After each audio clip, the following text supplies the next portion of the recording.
Yeah, I guess we can. We've been trying to like figure out where the best place to green room here, and they're all beige, unfortunately. It's my great honor and privilege to introduce Charlie, best-selling author of The Good Nurse, which if you haven't read it, you'll pick it up today and you'll be just consumed by it over the next 3 days or a day. Depends, but incredible book. His latest book, The Breakthrough, is a kind of a different take on the medical world, which delves into immunotherapy and the unlocking the power of the human body to fight cancer. He's a award-winning journalist. Some of his, the writing that I love most of his is his travel writing. He takes kind of a Hunter S. Thompson approach and infiltrating like a gubernatorial candidate approach. But he's a tremendous writer and a personal friend of mine, and grateful to have you here, Charlie. Thanks, Rob.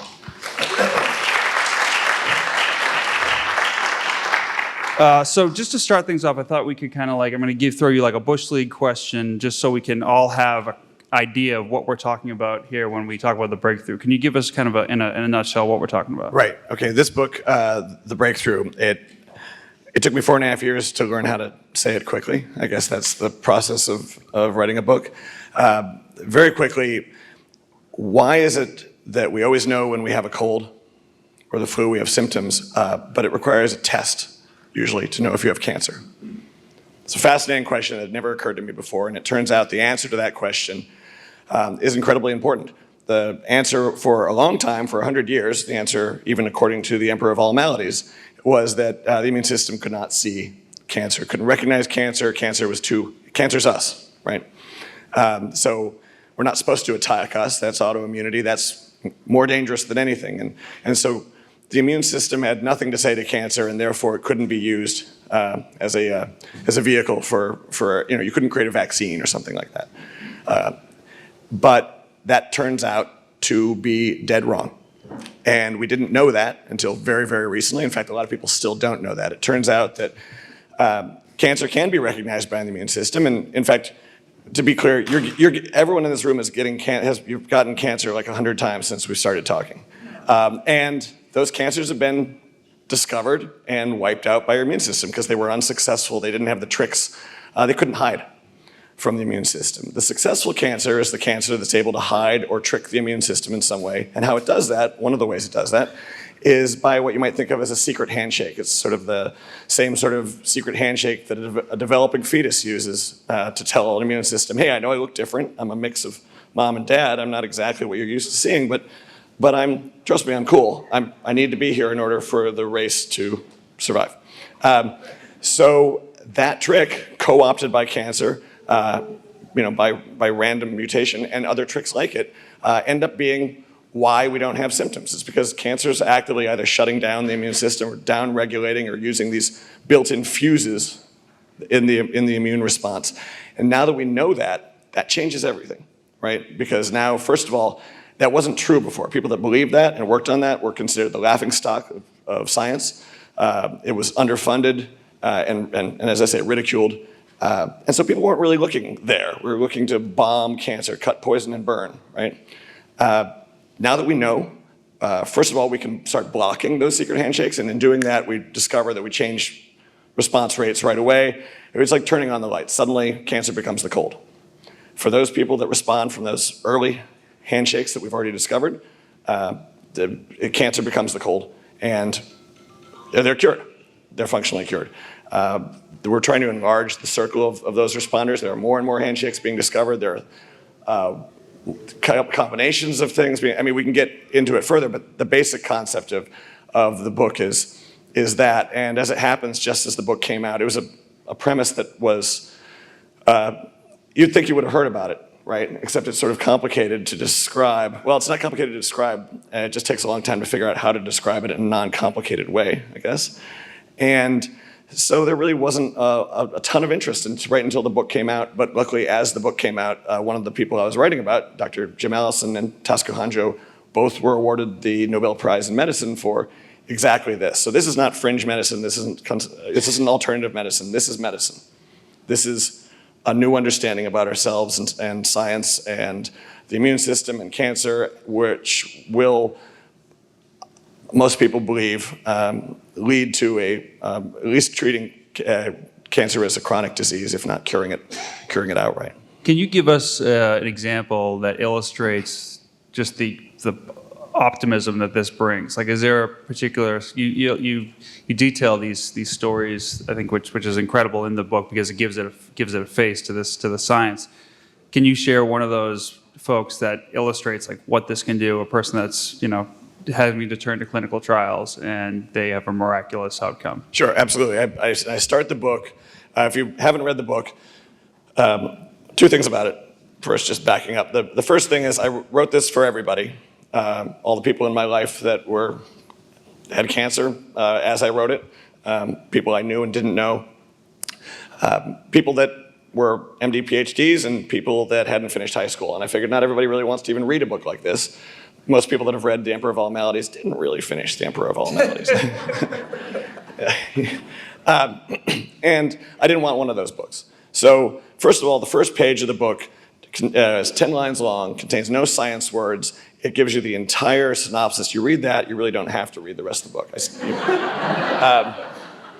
Because it just explains that we have a 500 million year old defense system. It's evolved over all this time to do exactly this. It dances, it evolves, it moves, it mutates. It can recognize more antigen, more types of bad guys. We can get into the specifics of that or not. Then there are stars, known stars in the sky, and we only just figured out how to use it for this disease. And no drug, no matter how successful, dances. And that was never going to work. A cell gets away, it continues to mutate. Eventually, it mutates away and dances away from any solution we have. That's what we see over and over again with cancer, and that's the difference. It's not just another drug. It's a whole. It's what they're calling a penicillin moment in our understanding of cancer. So there's that. In terms of a specific example, I also start as a forewarning. The first chapter, there's a lot of swearing in it because it's cancer. And the people I'm talking about, that's the way they feel about it. And Jeff Schwartz was a guy, music producer, very funny character, a wonderful guy to introduce this. Received essentially what amounted to a death sentence, stage 4 renal cancer that they told him they could do nothing more for, and sent him home to take care of his affairs. And he talked to another physician that he knew, and it happens that Jeff just knows the right guys. He represents bands like Imagine Dragons and Kesha and things like that. And I said, well, no, try these clinical trials, talk to someone else. And so because he happened to get that advice, he happened to take it and got very lucky. I won't give you the whole story, but it's a fascinating, very dramatic story about how he barely got into this clinical trial because, there's not a lot of time to make these decisions. You go on one course of treatment, you can't go on these other courses. Clinical trials, people think they're guinea pigs, there's a placebo arm, or all these other scary things, which aren't true. And they're trying to get his white blood cell count up enough that he can actually get in there because he's so sick. It's either hospice or this trial. And they're rubbing his earlobes, which, believe it or not, has a proven, it's called like the rubbing your earlobe effect or something, and it actually has a documented white blood cell boosting. Trying everything, it's not working. Finally, just gets by the skin of its teeth into this clinical trial for what ends up being one of these handshake blocking drugs, anti-PD-L1, and his cancer goes away. And he's able to, he notices it when one of his young children say, "Hey Dad, you're lifting me up. You didn't do that." And so as a result, he went from hospice to going back to the gym, living his life, being cancer-free. And when it works profoundly. It's very different from chemo and all those other things. And perhaps the most remarkable story about the two incredible things about his story. Jeff Schwartz is just an example. He's a guy, and every human, these are human stories, and so important. We're all humans. But there are lots of Jeff Schwartzes, and I'm hearing all the time from people. Jeff Schwartz was really upset at his oncologist, the guy that sent him home. And unfortunately for that oncologist, their children are in youth soccer together, and so they'd see each other all the time. And so this really outspoken, profane guy would say, you sent me home to die. Don't do that to people. Do not tell them that there's nothing left. And there's still actually a lot of people that don't realize that there are other options, that you should never just be sent home at this point, because we've got 5 drugs that are approved and something like 3,678 in the pipeline that we're just trying to figure out what they do now that we know how to look. The other remarkable thing about Jeff Schwartz, a second thing is that I don't say this, but he says this. He felt like they had nothing left to bill him for, that was the main problem.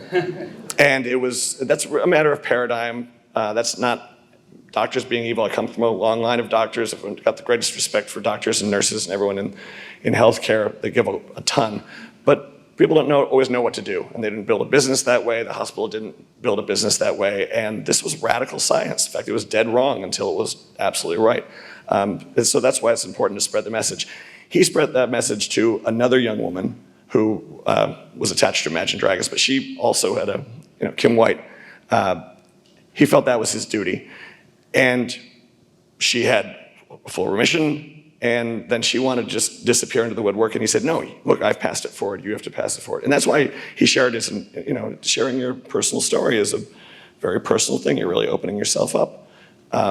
And the reason he spoke to me was so that I could speak to you, essentially. So these are incredible, incredible stories, and tell you how important information is, especially at that moment. Yeah, I mean, maybe I should have noted that while I was reading Charlie's book, I actually was diagnosed with cancer. This was about 6 months ago. So it was on the forefront of my mind when I was reading about it.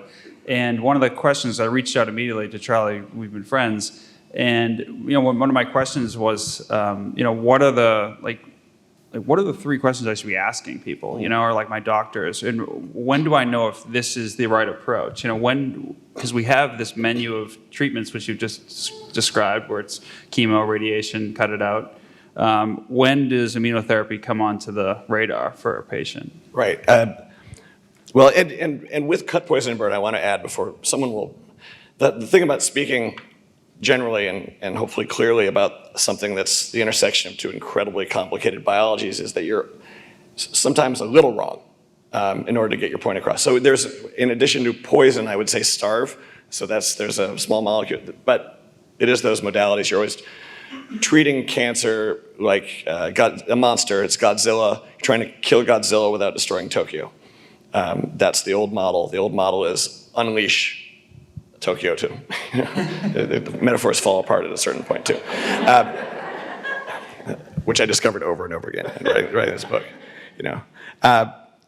There are certain things I would recommend that I know now to recommend, and one of the most important is hope. That hope is warranted. It used to be that we would sort of put a brave face on things, and that was what hope meant. Hope we really feel that we know where the full cure to cancer is. It's still a minority of patients, which is, say, less than 50% that respond. But we do know that certain types of cancers respond better than others. Those happen to be, right now, cancers that are, I'm going to say, ugly ones.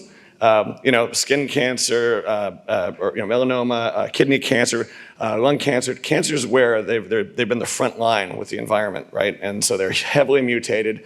Those are the most obvious, and they need the most tricks. And we discovered those easy tricks first.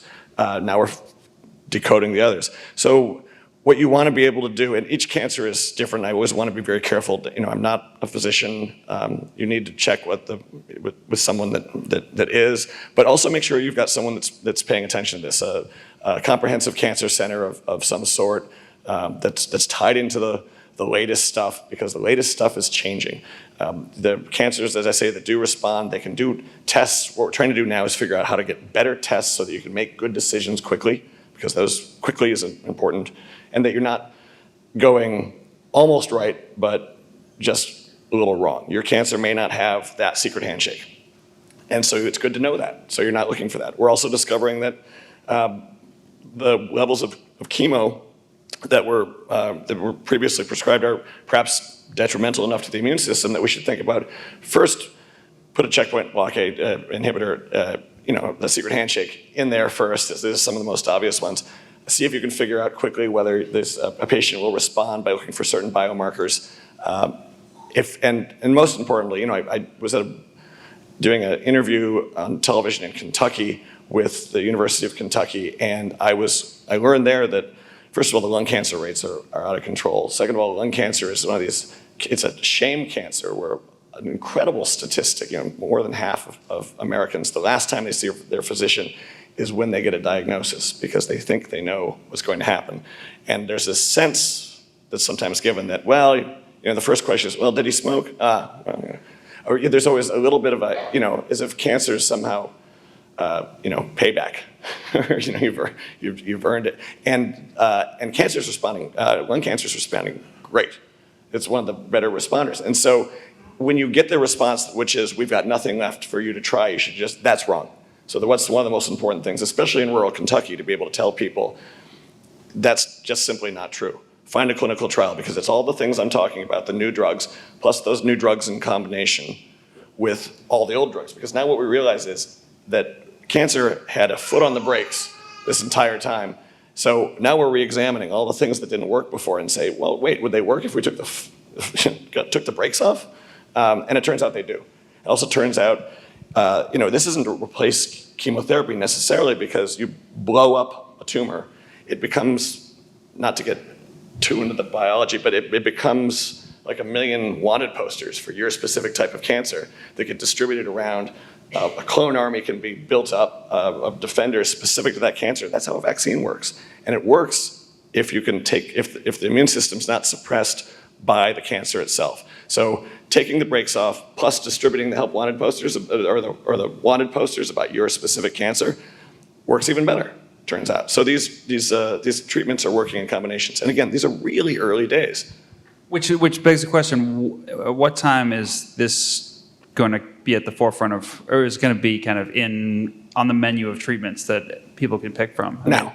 No, it's now. The thing is, we don't know fully. There are approvals, and the approvals are now are increasingly rapid because of breakthrough status. Now, if something seems to be working better, they say, okay, good, try it for that too. But right now, again, this is what the biomarkers for, the tests to see what it would work for. We don't know what works for which cancer and which patients respond, and so it's a bit of a gold rush, or spaghetti is being thrown at the wall fairly rapidly, and that's what all these clinical trials are doing. So, but it's already for certain indications, certain cancers, certainly certain biomarkers. If you test positive, your tumor has this one side of the secret handshake, PD-L1, for example, you're much more likely to respond. And so those tests get done. But it's already on the menu. There really are two different types of pharmaceutical companies at this point, two different types of university research groups. Those who are in immunotherapy now, and those who want to be. There's nothing else. It's no longer controversial in that regard. It's just a matter of how fast can we get there? And also, we don't know the developments. Usually these are once-in-a-generation developments where we slightly improve the numbers and we go by weeks and months of improvement. We're talking about just enlarging the circles of people that respond fully. And these are generations happening in weeks or months.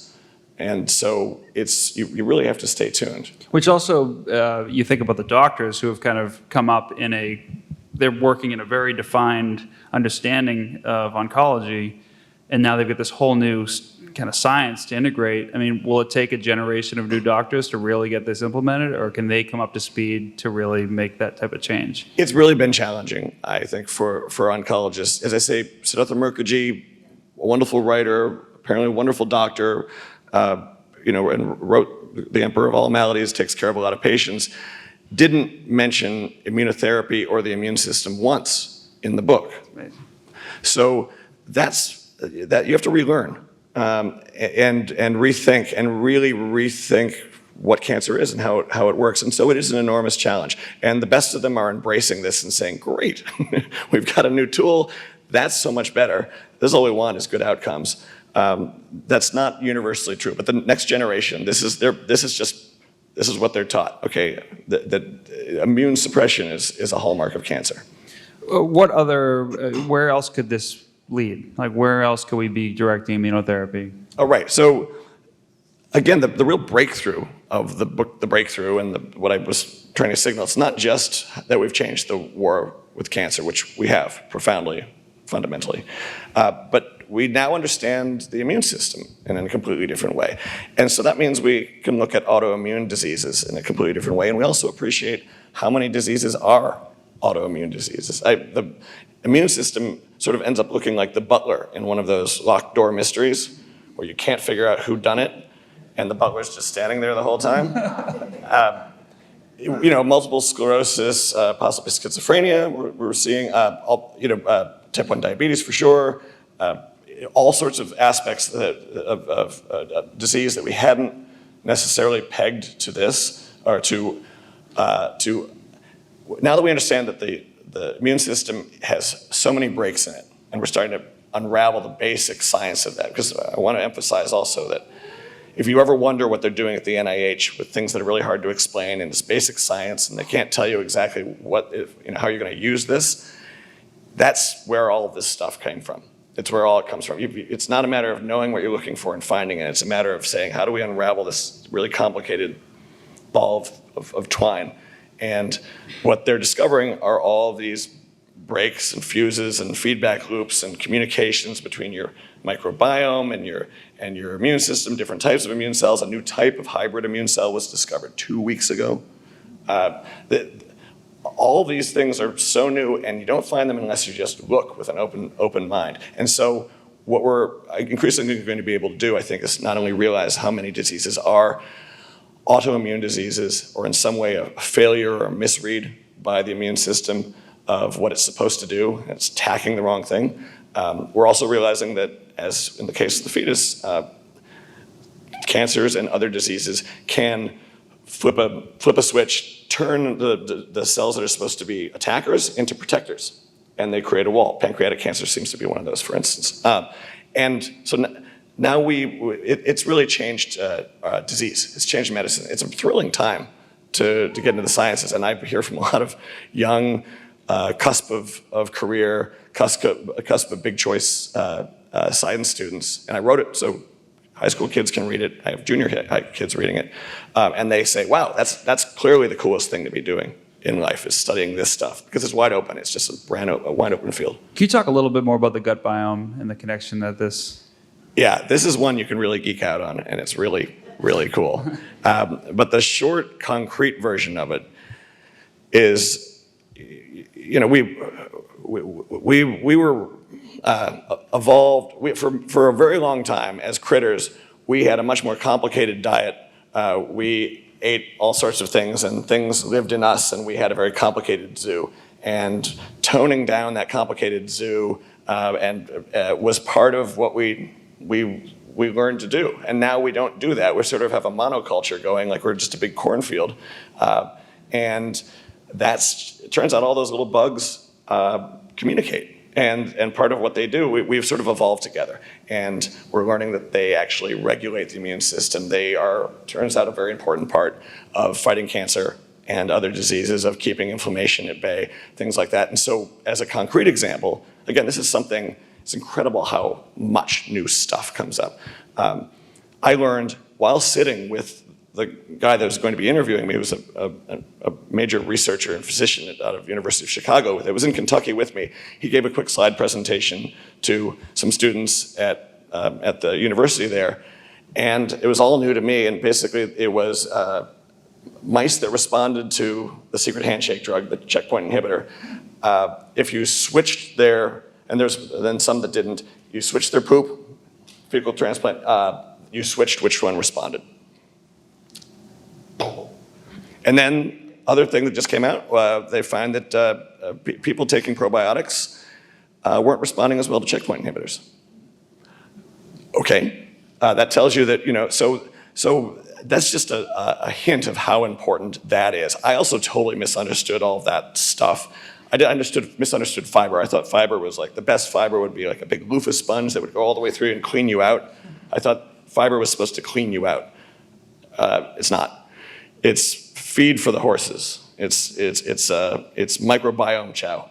And you don't even know what they eat, so you eat a lot of different types of things. But that ends up being, I totally changed the way I look at what I eat now. Yeah, like what would you, I mean, what's the, It's less guilt-driven when I eat. I just try and eat a lot of different types of things because I don't know what they eat. so you mean you have to like keep your, like one thing you said the other night, that if you establish this kind of one thing only, you're basically disarming your gut. I don't want to go too far into the certainty, Yeah. but my sense of it right now, I used to think, okay, if I was healthy, I would just eat a salad and I would be the same salad. And in fact, the more plain the salad, probably the better. And now I look at it entirely differently. If I could eat, put bugs on my salad and, a wide variety of greens and all sorts of different things.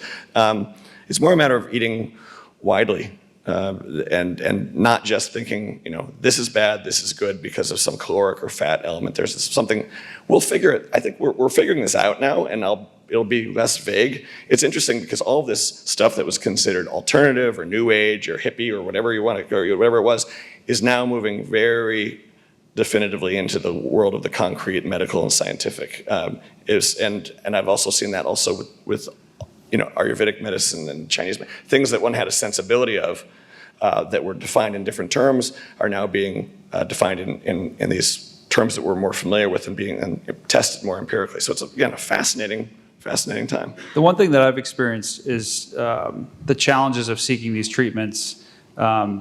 It becomes more challenging by way of insurance, and it's like there's a lot of gridlock in just the medical institution. What needs to happen to really make these new kind of experimental treatments accessible to people? Right. Right. So how to fix the medical system? 3 minutes. Right. 2 minutes. 2 minutes for that. We should. Let's start there. In terms of the experimental treatments, in terms of clinical trials, less than 5% of all patients end up in clinical trials. Clinical trials are where all the good stuff is. You should go if you can figure it, and it's hard to figure it out, but if you think you've got no options, or clinical trials are where the good things are. There is no placebo arm. With a lot of them, they'll just pick you up. You don't even have to worry about parking. They're compassionate, because this becomes actually a major factor for people, and they're free. So, and they seem scary. Again, no placebo arm, meaning nobody's getting the fake drugs and maybe going to fail. Everyone's getting real things. Understanding that will change two things at once. It'll change how quickly we can develop and understand what's out there, and it really will change outcomes for patients. So I think that's the first thing that I would say is we already do have that lined up and ready to go, and just more people need to understand it, take advantage of it, not consider that this is, clinical trials seemed like the guinea pig arm. It's really the Hail Mary, and it seemed Frankenstein stuff, right? At least that's the connotation, and it's anything but. It's where all the good stuff is if the other good stuff isn't working for you. That's what I was saying. So do you go through the traditional methods before you start? Oh yeah, I wouldn't go with Plan B. I mean, I'm going to say that's Plan B, which isn't anything negative about that, but definitely there are protocols that work. Of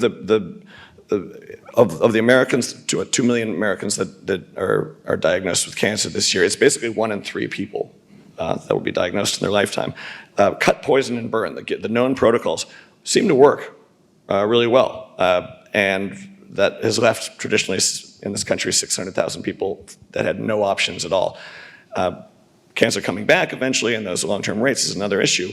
But you should go with protocols that work. They're not slow in figuring out what the protocol should be, the next first line. They're going as quickly as they can, but if something's working, you want to go with that. It would be the advice that I hear from physicians, and again, I'm not one, so I would never want to counter that or posit otherwise. I do want to open up to questions, so be thinking of a question. My last question to you is, what does cancer look like in the next 10, 15 years? It's the word that gets used over and over again with all of the research I speak to is tsunami, and the good kind of tsunami. I spoke here once about a bad kind of tsunami a number of years ago, so it's odd to sit here and say that. But there are, as I say, thousands of new things on the horizon. Not all of them will work. Even the failures will be informative. But what we're beginning to see is we're looking at cancer vaccines for real.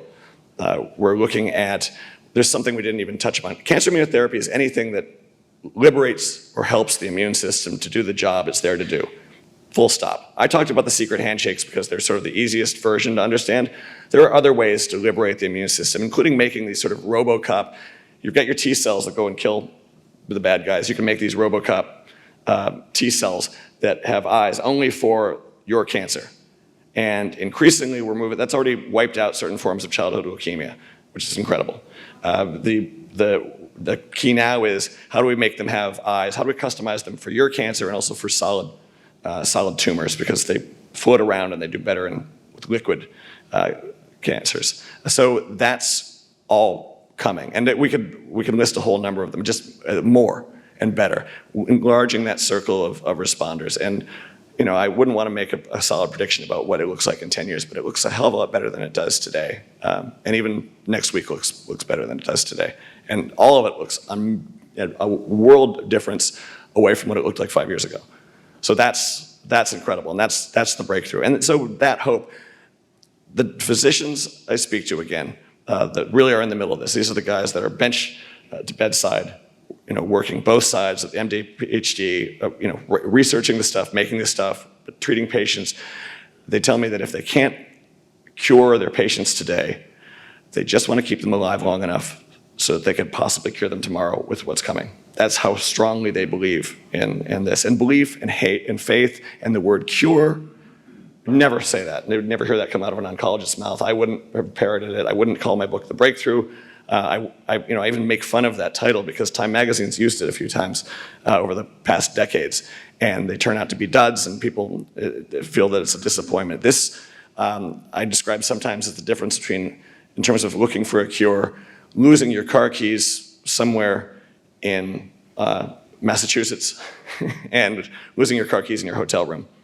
We know it has to be here. The immune cure is really the only one that works. We've just figured out that it even exists, and we're only starting to look. So the next 10 years are going to look unrecognizable in a positive way. If we fund it, if we don't defund the NIH, please pay attention to that, because it's getting defunded. No matter what people say in speeches out loud, they're then taking the money away on the back end. We're going to cure childhood cancer, but we're going to take away all the funding that would do that. So pay attention to that. Please vote accordingly. I stay out of the way.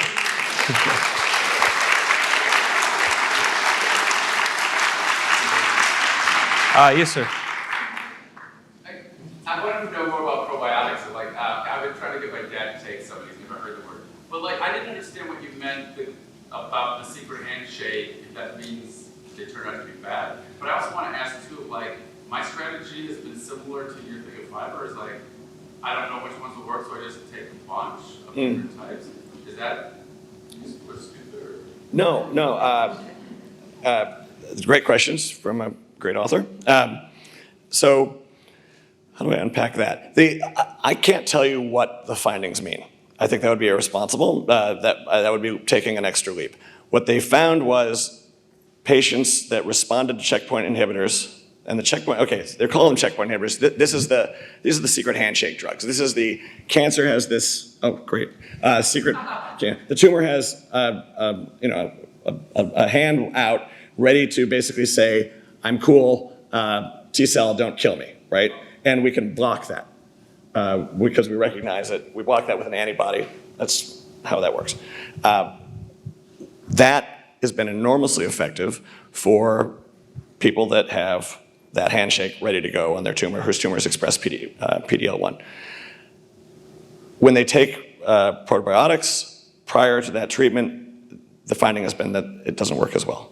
Whether that's truly causal, what the full mechanism is, I would be irresponsible to speculate, but that's a finding. That's not to say probiotics are bad, it's just to say maybe bombing your flora with one type of thing at that time is unnecessary because you're getting plenty of, go eat dirt.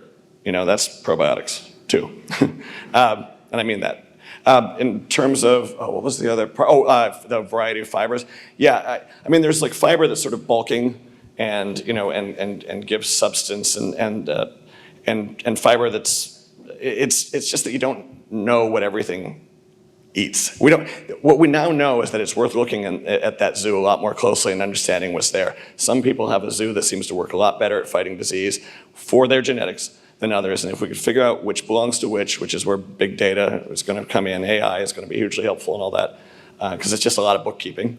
We're going to be able to say, oh, here's a test. Oh, you're that type? You should eat this, take this pill, and here's the RoboCop cancer killer. Each cell kills 100,000 cancer cells, and it continues to live in your body. So that you can imagine, I mean, maybe that's beyond 10 years, but it's possible to do all those things now. And maybe it'll be done at CVS, I don't know, or in pharmacy. In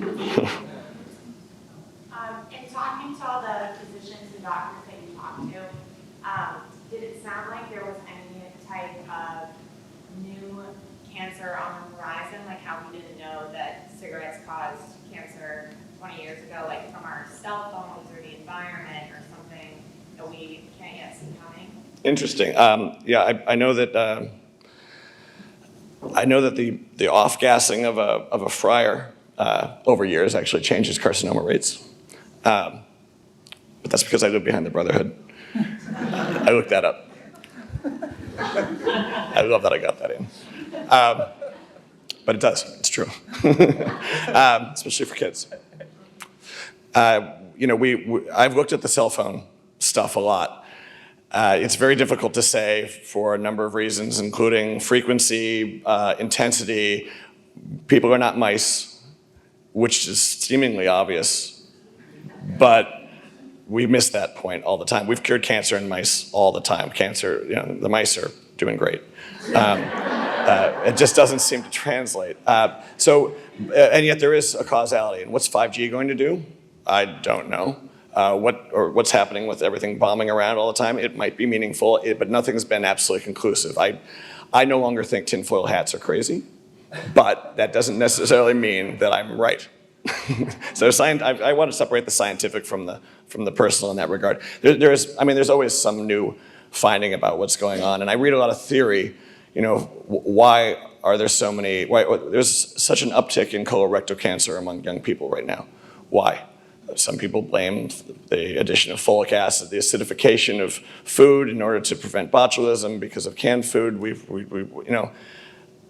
Is that definitive? No. So I'm looking at it, I'm interested, but with this book, with the breakthrough, I try to do, all this stuff is fascinating, and trust me, I spent a lot of time weaving around in all of it, but I wanted to make sure that I had a non-controversial, absolutely rock solid, readable, and true pin in a moment that gave you what you needed to understand and interpret all of that information in future. So you weren't cowed by the white coats, you weren't thinking, I don't know, I can't learn this, I can't understand it.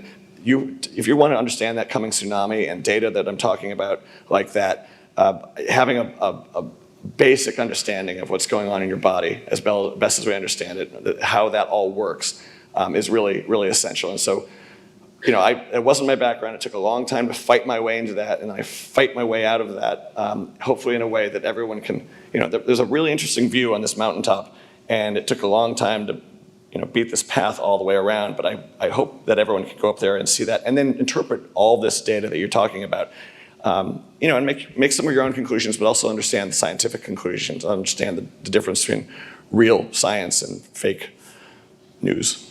Do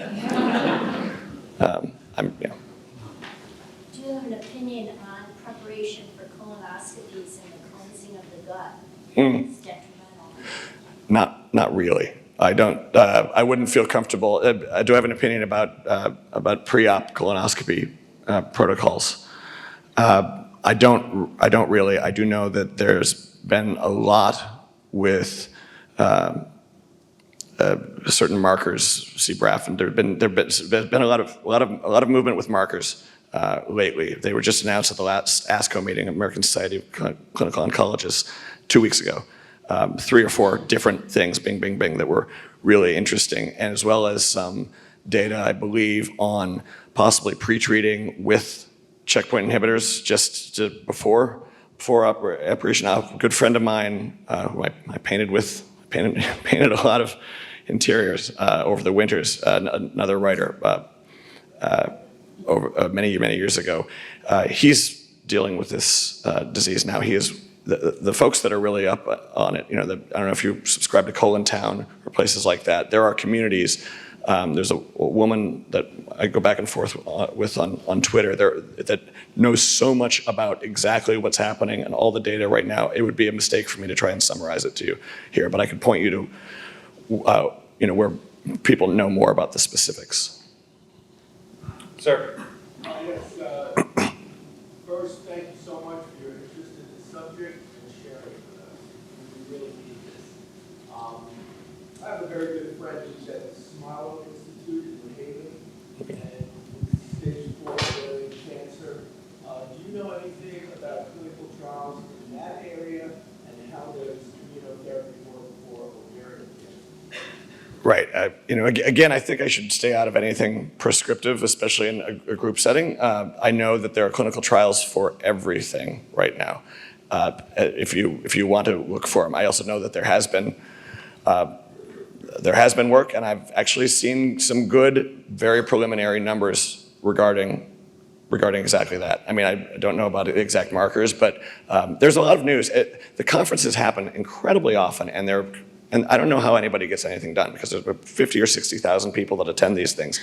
But they're hugely subscribed to now, and because there's so much to say and so much information to share. And each time that happens, a raft of data comes out. And it's about cancers that, including pancreatic cancer, as I say, or cancers that were not responsive, these orphan cancers as well. So again, this is probably not a directly helpful question, but if I could figure out a way to point you towards where to get specific answers for that, because I don't have any magic bullets for each type that I could deliver from the stage, I think. But the short version is there are places to go, there are things to do, and I would do them and try them.